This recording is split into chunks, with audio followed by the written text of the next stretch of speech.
உலக புகழ்பெற்ற ஒரு மாபெரும் கலைஞனின் உயிர் பிரிந்ததுக்கான காரணங்கள் என்ன? அவரது மறைவுக்கு பின்னால் நடந்த சட்ட போராட்டங்களும் உலகையே அதிர வைத்த உண்மைகளும் என்னென்ன? இதை பற்றியெல்லாம் தான் இந்த வீடியோவில் டீட்டெயிலாக பார்க்க போகிறோம். அடுத்து வரக்கூடிய 10 நிமிஷம் மைக்கேல் ஜாக்சன் வாழ்வில் நடந்த மிக முக்கியமான திருப்பு முனைகளையும் அவரது இறுதி நாட்களை பற்றியும் விரிவாக பேசப்போகுது. அதனால் எங்கேயும் போகாமல் வீடியோ பாருங்கள். 2009ஆம் ஆண்டு ஜூன் 25ஆம் தேதி லாஸ் ஏஞ்சல்ஸில் இருக்கக்கூடிய அனைத்து செய்தி நிறுவனங்களும் ஒரு ஃப்ளாஷ் நியூஸை வெளியிட்டிருக்காங்க. We interrupt this broadcast with breaking news. The King of Pop dead at 50. Video பார்க்குற நிறைய நபர்கள் சப்ஸ்கிரைப் பண்ணாமல் போயிடுறீங்க. சப்ஸ்கிரைப் பண்ணும்போது தான் அது எனக்கு ஒரு மோட்டிவேஷன் அமையும். அதே சமயத்தில் யூடியூபுடைய அல்காரிதத்துக்கு அது இந்த வீடியோவை நிறைய பேர் சென்றடைய ஒரு வழிவகை செய்யும். அதனால் பார்க்குற நபர்கள் சப்ஸ்கிரைப் பண்ணி சப்போர்ட் பண்ணுங்க நண்பர்களே. பாப் உலகின் முடிசூடா மன்னன் மைக்கேல் ஜாக்சன் மறைந்து விட்டார் அப்படிங்கிற செய்தி தான் அது. அந்த செய்தி இந்த ஒட்டுமொத்த உலகத்தையுமே உழுக்கக்கூடிய ஒரு செய்தியாக வெளியாகிட்டு இருந்தது. குறிப்பாக சொல்லணும்னா ரொனால்ட் ரீகன் UCLA மெடிக்கல் சென்டர்லேருந்து தான் இந்த செய்தியானது வெளியிடப்பட்டிருந்தது. இது லாஸ் ஏஞ்சல்ஸில் இருக்கக்கூடிய ஒரு மிகப்பெரிய மருத்துவமனை. இந்திய நேரப்படி சுமார் 2:56 இந்த செய்தி வெளியாகி பெரும் பரபரப்பை ஏற்படுத்திட்டு இருக்கு. முதல்ல அவரது ரசிகர்கள் இது வெறும் வதந்தியாக தான் இருக்கும் அப்படின்னு நம்பினாங்க. ஆனால் இந்திய நேரப்படி சுமார் 4:30 ஜாக்சனுடைய 4வது அண்ணனான ஜெர்மின் ஜாக்சன் அந்த மருத்துவமனை முன்னாடி இருந்தே ஒரு ப்ரெஸ் கான்ஃபரன்ஸ் கொடுக்குறாரு. அதில் ஜாக்சன் மறைந்து விட்டார் அப்படிங்கிற செய்தியை அவர் உறுதிப்படுத்துறாரு.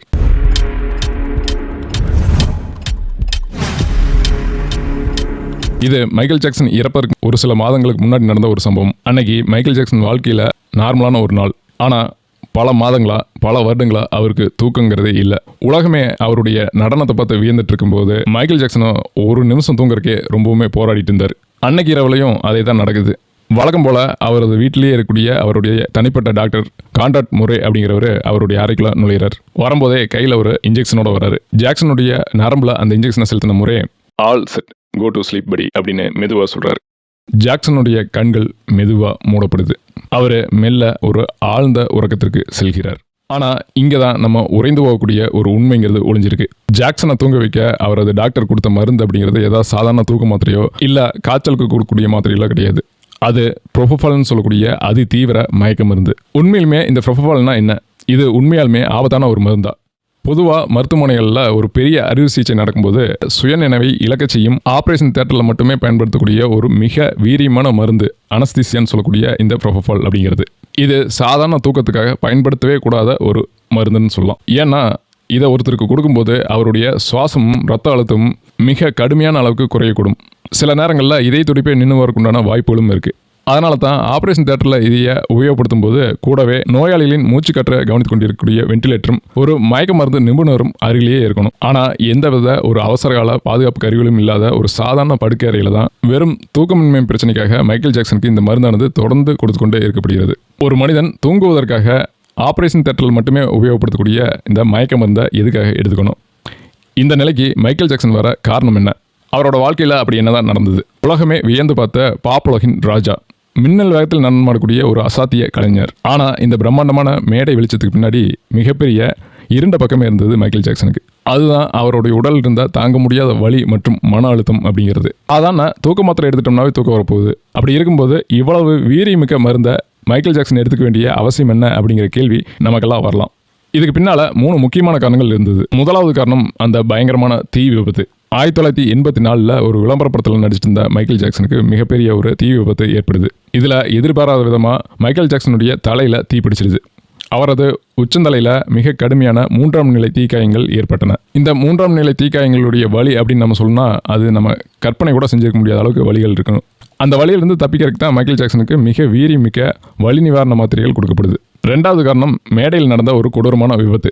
ஜூன் 27, 1999 அன்னைக்கு ஜெர்மனியில் இருக்கக்கூடிய முனிக் நகரில் நடந்த ஒரு கச்சேரியில் மைக்கேல் ஜாக்சன் நின்றுட்டு இருந்த மெக்கானிக்கல் பாலம் ஒன்று சுமார் 27 அடி உயரத்திலிருந்து சடன தொழில்நுட்ப கோளாறு காரணமாக சடன கீழே வந்து விழுகுது. அசுரத்தனமான அதிர்வு அப்படிங்கிறது அவருடைய லோ ஸ்பைன்னு சொல்லக்கூடிய கீழ் முதுகு தண்டை கடுமையாக பாதிக்குது. அந்த பாதிப்பு அவருக்கு நிரந்தரமாகவே மாறி போகுது. அன்னையிலிருந்து அவருடைய வாழ்நாளில் கடைசி நாள் வர அவருடைய முதுகு வலி அப்படிங்கிறது ஒரு நொடி கூட அவரை நிம்மதியாக இருக்க விடல. 3வது காரணம் உலகையே உழுக்கின அந்த அவதூறுகள். விபத்துகளால் ஏற்பட்ட வலி ஒரு பக்கம் அப்படின்னா அவருடைய மனதை சிதைத்த ஒரு விஷயமும் இருந்தது. அதுதான் 1993லையும் 2003லையும் அவர் மீது சுமத்தப்பட்ட மிக கடுமையான உலகையே உழுக்கக்கூடிய குற்றச்சாட்டுகள். நீண்ட சட்ட போராட்டத்துக்கு அப்புறம் 2005 நீதிமன்றம் அவர் மீது சுமத்தப்பட்டிருந்த அத்தனை குற்றச்சாட்டும் பொய் அப்படின்னு தீர்ப்பளிச்சு அவர் நிரபராதி அப்படின்னு சொல்லி விடுதலை செய்து நீதிமன்றம் அவரை விடுதலை செஞ்சிருக்கலாம். ஆனால் உலகம் முழுவதும் இருக்கக்கூடிய மீடியாக்கள் அவருடைய பெயரை முழுவதுமாக சிதைத்திருந்தன. தான் உயிரா நேசிச்சிருந்த உலக மக்கள் தன்னை ஒரு குற்றவாளி போல பார்க்குறாங்களே அப்படிங்கிற மனவேதனை அவர் ஒரு மிக கடுமையான மன அழுத்தத்துக்கு தள்ளுது. சுற்றிலும் ஆயிரக்கணக்கான மனிதர்கள் இருந்தாலும் அவர் தன்னுடைய அறைக்குள்ளேயே முற்றிலுமா தனிமைப்படுத்தப்படுறார். இரவு நேரங்களில் அந்த அவமானங்களும் அவதூறுகளும் அவருடைய மனதை ரணமாக்குச்சு. படுக்கையில் படுத்தா மன அழுத்தம் மற்றும் முதுகுவலி, இன்சம்னியா எனப்படும் மிக கொடூரமான தூக்கமின்மை நோய் ஜாக்சனை தாக்குது. சாதாரண தூக்க மாத்திரைகள் வேலை செய்யாமல் போகும் அளவுக்கு அவரது உடல்ங்கிறது இந்த மருந்துகளுக்கு அடிமையாக இருந்தது. எப்படியாச்சும் என்னை அமைதிப்படுத்தி என்னைய ஒரு மணி நேரமாச்சு தூங்க வைங்கன்னு ஜாக்சன் கதறினார். சாதாரண தூக்க மாத்திரைகள் தோற்று போகும் அந்த இடத்துல தான் ஜாக்சனை சுவிட்ச் ஆஃப் செஞ்சு தூங்க வைக்கிறதுக்கு அவரது தனிப்பட்ட மருத்துவர் முர்ரே இந்த ப்ரொஃபோஃபால் அப்படின்னு சொல்லக்கூடிய மருந்துகளை உபயோகப்படுத்த ஆரம்பித்தார். ஜாக்சனை பொறுத்த வரைக்கும் அவர் இதைய மருந்தாக பார்க்கல, அது தனக்கு கிடைச்ச ஒரு மில்க் அப்படின்னு தான் எப்பவுமே செல்லமாக சொன்னார். ஆனால் அதுவே அவருக்கு யமனா முடியும்னு அவர் நினச்ச பார்த்ததில்லை. பெரியவங்க ஒரு வார்த்தை சொல்லுவாங்க, பணம் போனால் திரும்ப சம்பாரிச்சிக்கலாம், ஆனால் ஆரோக்கியங்கிறது அப்படி இல்லை, போயிடுச்சுன்னா திரும்ப எப்பவும் கிடைக்காது. அதுலேயும் குறிப்பாக மன ஆரோக்கியங்கிறது கெட்டு போயிடுச்சுன்னா வாழும்போதே நரகத்தை அந்த மனிதன் நேரில் பார்க்குறான்னு அர்த்தம். மைக்கேல் ஜாக்சன் வாழ்க்கையிலையும் இதே தான் நடந்தது. அவருடைய உடலில் ஏற்பட்ட வலியை விட மனசை சிதைச்ச இந்த காரணம் தான் அவரை மரணத்தின் விளிம்பு வரை கொண்டு சென்றது. ஆனால் 1993 அவர் மேலே சுமத்தப்பட்ட முதல் அவதூறு வழக்கின் பின்னணியில் இருக்கக்கூடிய நிஜமான பேராசை உங்களுக்கு தெரியுமா? எல்லாமே ஒரு கார்ல இருந்து தான் தொடங்குது. ஒரு டைம் மைக்கேல் ஜாக்சன் கார்ல போயிட்டு இருக்கும்போது அவருடைய கார் பழுதாகி நிற்கிது. அங்க காரை வாடகை கொடுத்த ஒரு நபர் மூலமா ஜோர்டன் சாண்ட்லர் அப்படிங்கிற ஒரு 13 வயசு சிறுவனுடைய அறிமுகங்கிறது ஜாக்சனுக்கு கிடைக்குது. சிறுவர்கள் மற்றும் ஆதரவற்ற குழந்தைகள் மேல ஜாக்சனுக்கு எப்பவுமே ஒரு தனிப்பட்ட அன்புங்கிறது இருந்திருக்கு. இதன் காரணமா ஜாக்சன் அந்த சிறுவன்கிட்ட நட்பா பழகுறாரு. தொடக்கத்தில் இந்த நட்பை வரவேற்ற அவருடைய சொந்த தந்தை இவான் சாண்ட்லர் ஒரு கட்டத்தில் பேராசையின் உச்சத்துக்கு செல்கிறார். இந்த இவான் சாண்ட்லர் ஒரு டென்டிஸ்ட், அதாவது பல் மருத்துவர். அதே சமயத்தில் ஹாலிவுட்டில் ஒரு மிகப்பெரிய திரைக்கதை எழுத்தாளராக வர வேண்டும்னு ஒரு வெறி இவான் சாண்ட்லர்கிட்ட இருந்தது. ஜாக்சனுடைய கோடிக்கணக்கான சொத்துக்களை பார்க்கும்போது இவான் சாண்ட்லருக்கு பேராசைங்கிறது கண்விழிக்குது. ஜாக்சனிடம் சினிமா படம் எடுக்க பணம் கேட்கிறாரு. அது மட்டும் இல்லாமல் தன்னுடைய சொந்த தேவைகளுக்கும் பணம் பறிக்க முயல்றாரு. ஆனால் ஜாக்சன் அங்கே பணம் தர மறுக்கிறார். அதனால எப்படியாவது மைக்கேல் ஜாக்சனை மிரட்டி அவர்கிட்ட இருந்து பணத்தை பறிக்கணும்னு ஒரு பெரிய திட்டத்தை திட்டுறாரு இவான் சாண்ட்லர். அதுக்காக அவருடைய சொந்த மகனையே பகடக்காய பயன்படுத்த ஆரம்பிக்கிறாரு இவான். ஒரு பல் மருத்துவரான இவான் சாண்ட்லர் தன்னுடைய சொந்த கிளினிக்ல வச்சு தன்னுடைய மகனுக்கு அமோபார்பிடல் அப்படின்னு சொல்லக்கூடிய ஒரு வீரியமிக்க மருந்தை செலுத்தி அவனுடைய சுயநினைவை மங்க செய்து மைக்கேல் ஜாக்சன் உங்ககிட்ட தவறத்தான் நடந்தாருன்னு சொல்லி இப்படி மிரட்டியே சுயநினைவு பாதியில் இருந்த அந்த ஜோர்டன் சாண்ட்லர்கிட்ட இருந்து தன்னுடைய வாயிலிருந்தே ஒரு பொய்யான கட்டுக்கதையை வர வைக்கிறாரு அவங்க அப்பா இவான் சாண்ட்லர். அவ்வளோதான். இதை வச்சு ஜாக்சனை பயங்கரமாக மிரட்ட ஆரம்பிக்கிறார். எனக்கு மில்லியன் கணக்கான டாலர்கள் தரணும், அப்படி இல்லைன்னா இதை சொல்லி உன் பேரை ஃபுல்லாக நார் அடிச்சிருன்னு சொல்லி மிரட்டுறாரு. இதை மீடியாவுக்கு எடுத்துகிட்டு போனால் மைக்கேல் ஜாக்சன் ஒருத்தர் இருந்தான் அப்படிங்கிறதே இல்லாமல் போகிற அளவுக்கு என்னால் பண்ண முடியும்னு சொல்லி மிரட்டுறாரு. மைக்கேல் ஜாக்சன் தவறே செய்யாதனால தான் இதை சட்டப்படி செஞ்சுக்கிறேன்னு சொல்கிறாரு. ஆனால் இதை பொறுக்காத இவான் சாண்ட்லர் தங்கிட்ட இருந்த அந்த பொய்யான ஆதாரத்தை மீடியாக்களுக்கெல்லாம் வித்தர்றாரு. இதைய கோடிக்கணக்கில் விலை கொடுத்து வாங்கிட்ட உலக ஊடகங்கள் மைக்கேல் ஜாக்சனை ஒரு கொடூரமான குற்றவாளியை சித்தரித்து இந்த செய்தியை தலைப்பு செய்தியாக மாற்றி வெளியிட்டன. தன் உயிருக்கு மேலாக நேசித்த உலக மக்களே தன்னை இப்படி அசிங்கமாக பேசுகிறாங்களேன்னு நினச்சி மைக்கேல் ஜாக்சன் கதறி அழுகிறார். 1993 தொடங்கின இந்த அவதூறுகளின் நிழலிலேயே அவருடைய வாழ்நாளின் இறுதி காலம் வரையே வாழ வேண்டியிருந்தது ஜாக்சனுக்கு. 2005 மற்றொரு வழக்கிலையும் நீதிமன்றம் அவர் மேலே எந்த ஒரு குற்றமும் இல்லைன்னு சொல்லி விடுவிக்குது. ஆனால் இப்படி ஒரு தீர்ப்பு வந்திருந்த போதிலும் மைக்கேல் ஜாக்சன் தன்னுடைய உடல் மற்றும் மன அமைதி ரெண்டையுமே இழந்திருந்தான்னு தான் சொல்லணும். இதில் வரலாற்று உண்மை என்னன்னு தெரியுமா நண்பர்களே? மைக்கேல் ஜாக்சன் 2009 ஜூன் 25 இறந்த சில மாதங்களுக்குள்ளேயே அதே ஆண்டு நவம்பர் மாதம் 5 ஜாக்சன் மீது பழி சுமத்திய அந்த தந்தை இவான் சாண்ட்லர் நியூஜெர்சியில் உள்ள தன்னுடைய அபார்ட்மெண்ட்டில் தன்னைத்தானே சுற்றிட்டு இறந்து போகிறார். பேராசினால் ஒரு மாபெரும் கலைஞனின் வாழ்க்கையை சிதைத்த அந்த தந்தை தன் வாழ்நாளின் இறுதியில் தன் மகனாலும் வெறுக்கப்பட்டு கடுமையான மன உளைச்சல்ல தான் இறந்து போகிறார். துரோகமும் அவமானமும் தான் ஜாக்சனை இரவு நேரத்தில் தூங்க விடாமல் துரத்தின. அதன் விளைவு தான் இந்த ப்ரொஃபோஃபால். இங்கே தான் மைக்கேல் ஜாக்சன் வாழ்க்கையில் அடுத்த ஒரு சோகங்கிறது தொடங்குது. ஆல்ரெடி மன அமைதியை இழந்திருந்த மைக்கேல் ஜாக்சன் அடுத்ததாக தன்னுடைய பொருளாதார பேரரசையும் கொஞ்சமாக இழக்க தொடங்குகிறார். உலகிலேயே மிக அதிகமாக சம்பாதித்த ஒரு பாப் கலைஞர் அவர் இறக்கும்போது சுமார் $500 மில்லியன் கடனில் இருந்தான்னு சொன்னால் உங்களால் நம்ப முடியுதா? இது கிட்டத்தட்ட இந்திய மதிப்பில் 5000 கோடி ரூபாய் வருது. அவருடைய கடன் இப்படி அசுரத்தனமாக வளர்ந்துச்சு. இதுக்கு பின்னாடி 2 முக்கியமான காரணங்கள் இருக்குது. முதல் காரணம் அசாத்தியமான ஆடம்பர செலவுகள் மற்றும் நெவர்லாண்ட் பராமரிப்பு. மைக்கேல் ஜாக்சனுக்கு பணம் செலவுன்றது அப்படின்னா ரொம்பவுமே பிடிக்கும். ஒரு டைம் கடைக்கு போனாவே மில்லியன் கணக்கான டாலரை செலவு பண்ணுற பழக்கம் ஜாக்சன் கிட்ட இருந்திருக்கு. இதில் அதிகமான பணம் கலைப்பொருட்களை வாங்குறதுல செலவு பண்ணிக்கிறாரு ஜாக்சன். இதை விட முக்கியம், அவர் உருவாக்கியிருந்த நெவர்லாண்ட் ரான்ச்னு சொல்லக்கூடிய பிரம்மாண்ட மாளிகை 2700 ஏக்கருக்கு மேலே இருந்த அவருடைய நெதர்லாந்து ராஞ்ச் பராமரிக்கிறதுக்கு மட்டுமே வருடத்துக்கு பல மில்லியன் டாலர்கள் செலவழிஞ்சுது. அதில் மிருக காட்சி சாலைகள், தீம் பார்க் மற்றும் ரயில்வே ட்ராக்னு அனைத்துமே இருந்துச்சு. ரெண்டாவது காரணம் அவதூறு வழக்குகள் இருந்த சட்ட போராட்டத்துக்கான செலவு.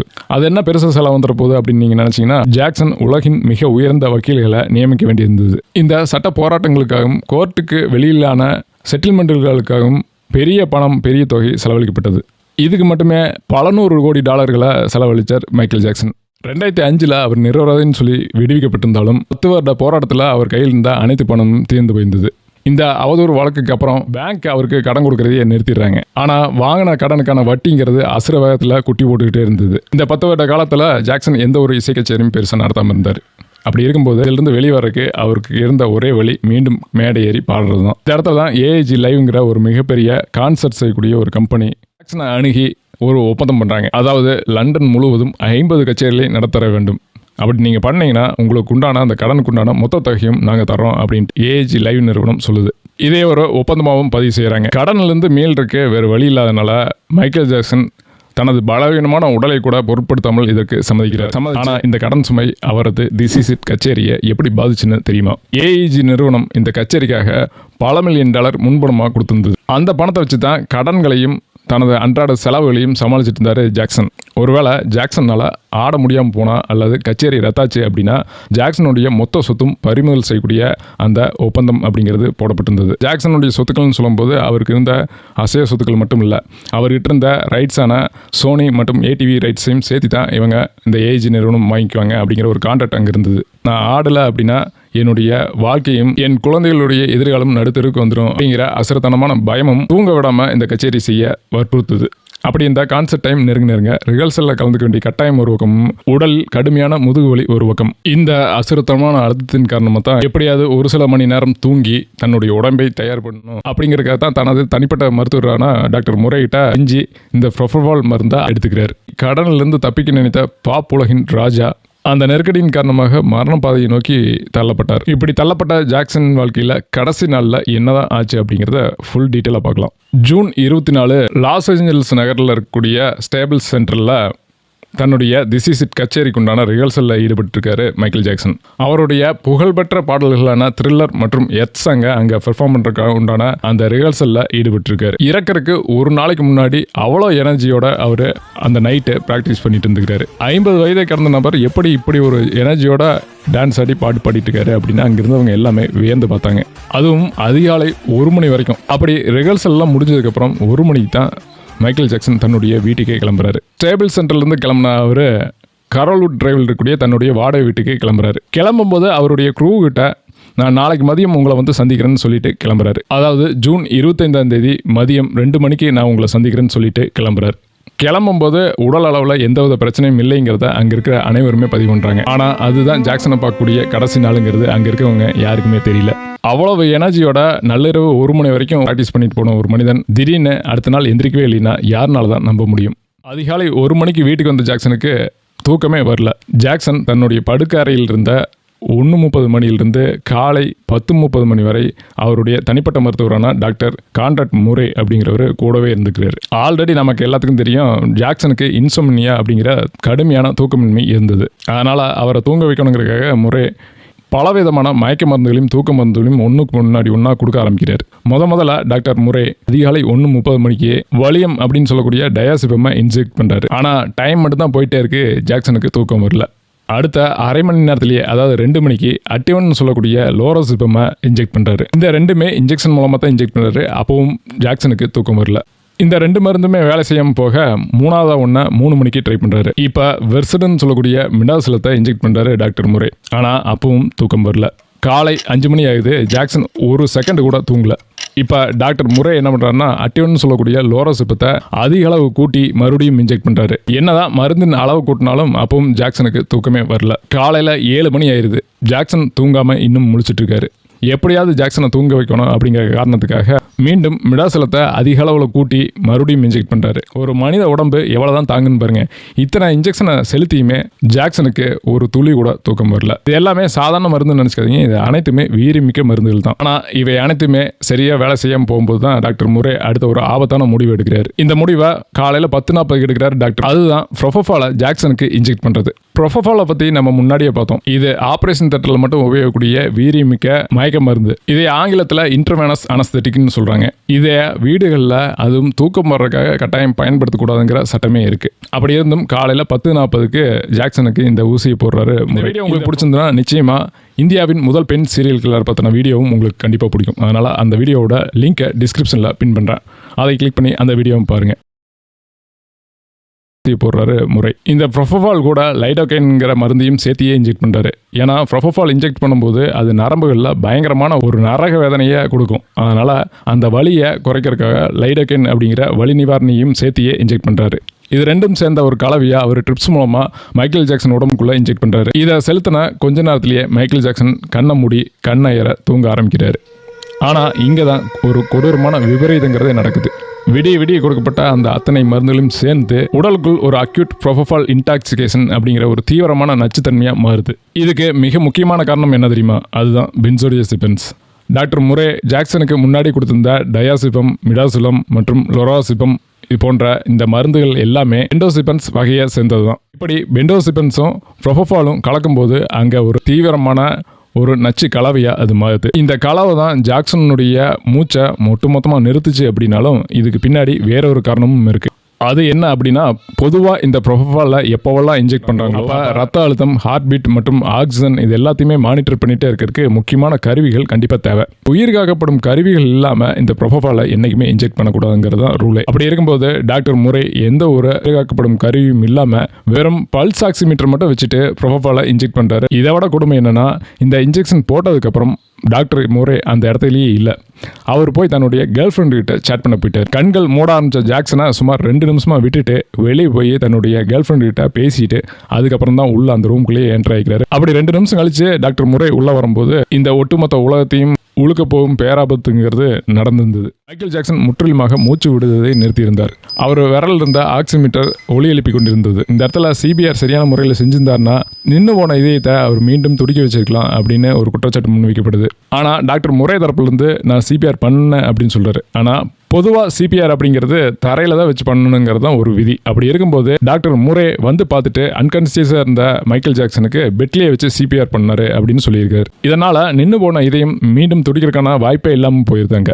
இதெல்லாம் முடிஞ்சதுக்கப்புறம் தான் 911க்கு கால் பண்ணுறாரு டாக்டர் முரே. ஆனால் அதுக்குள்ளேயும் டாக்டர் சில தவறுகளை செஞ்சதாக குற்றச்சாட்டு இருக்குது. அதாவது அங்கிருந்த மருந்துகளை மறைச்சி வச்சுட்டாரு அப்படிங்கிற குற்றச்சாட்டு பின்னாடி சொல்லப்பட்டது. இதெல்லாம் முடிஞ்சு மத்தியானம் 12:21க்கு தான் ஆம்புலன்ஸுக்கே ஃபோன் பண்ணுறாரு டாக்டர்.